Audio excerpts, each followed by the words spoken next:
Good morning, नमस्कार। क्षेत्रफल, area, ये अध्याय क्षेत्रफल के संबंध में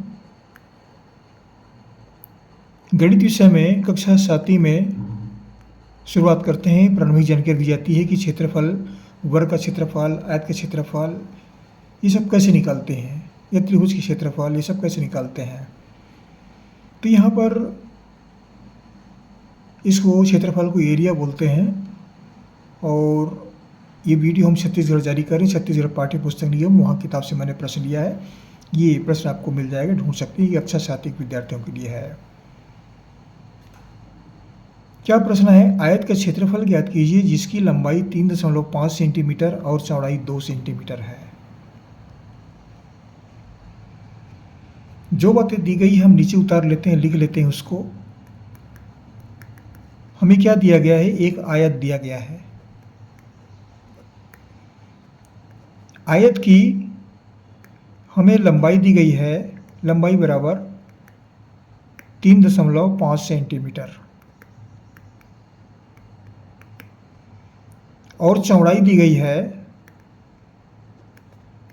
2 सेंटीमीटर।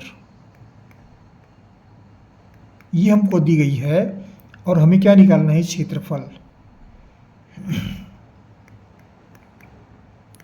आयत का क्षेत्रफल ये हमको ज्ञात करना है।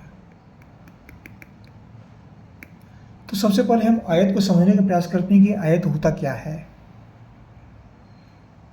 इस चित्र के माध्यम से समझते हैं। देखिए, इसमें ये एक आयत का चित्र हमने लिया है, इसका नामकरण कर देते हैं।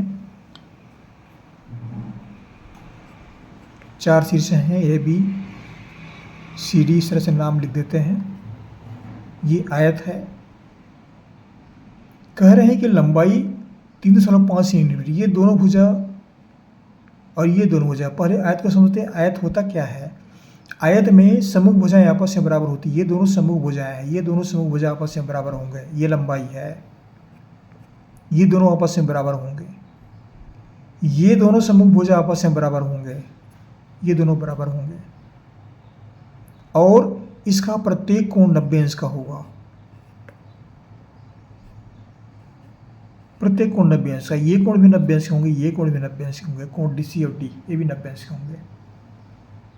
तो आयत की परिभाषा क्या है? वह चतुर्भुज जिसके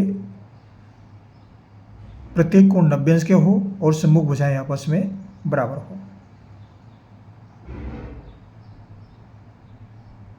तो ये आयत के संबंध में सामान्य जानकारियां थी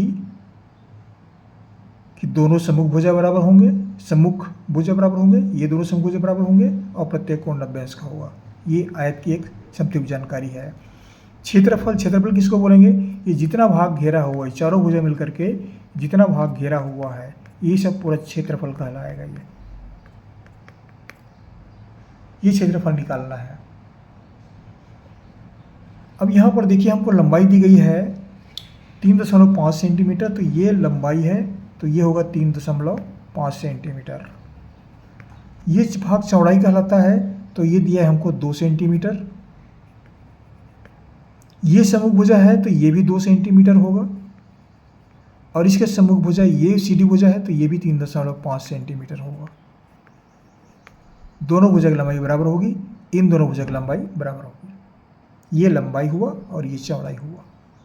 ये आयत के संबंध में एक सामान्य जानकारियाँ थी कि आयत का क्षेत्रफल कैसे निकालें। तो आयत का क्षेत्रफल जो है निकालने का जो सूत्र होता है वह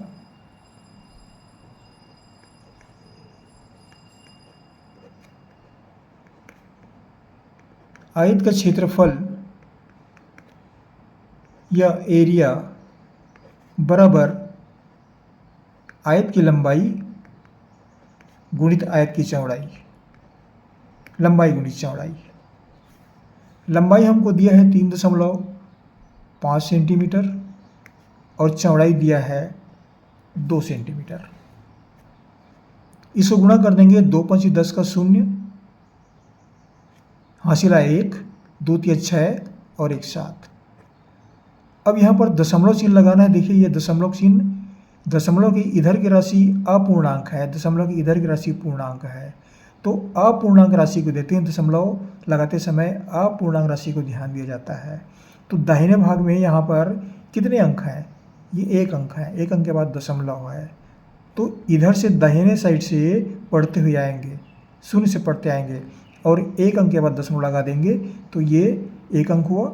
1 अंक के बाद यहाँ दशमलव लगाएंगे तो ये 0 हुआ, 7.0 हुआ। 7.0 ये क्या है? वर्ग सेंटीमीटर। 7.0 वर्ग सेंटीमीटर मतलब 7 वर्ग सेंटीमीटर।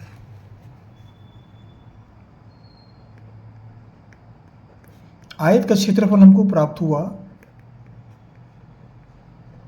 बराबर 7 वर्ग सेंटीमीटर।